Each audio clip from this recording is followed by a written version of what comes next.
তবে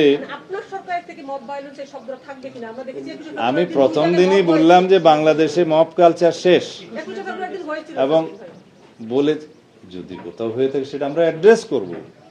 এমন না যে আমি এখানে বলে দিলাম মব ভায়োলেন্স হয়তো কেউ করবে না, এমন তো না, কিন্তু আমাদের অ্যাকশনটা দেখতে হবে, যাতে মব ভায়োলেন্সের এগেনস্টে, মব কালচারের এগেনস্টে আমাদের রিয়েকশনটা কি। আমরা রিয়েক্ট করব খুব কঠোরভাবে।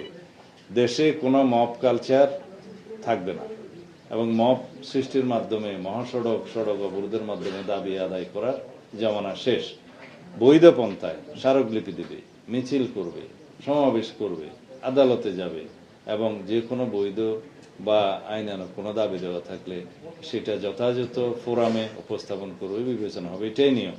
রাস্তায় দাঁড়িয়ে গেলাম, পরীক্ষা দেবো না আগামীকালকে, সেটা হবে না।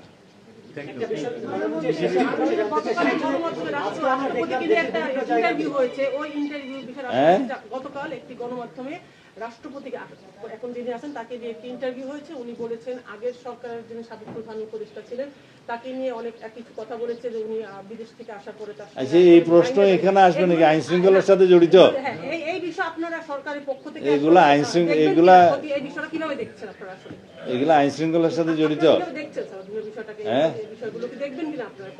প্রত্যেকেরই সাংবিধানিক অধিকার নিশ্চিত করা হবে, প্রত্যেকেরই কথা বলার অধিকার আছে, যে যার মতো করে কথা বলবে, যারা জবাব দেওয়ার তারা জবাব দিবে। ধন্যবাদ।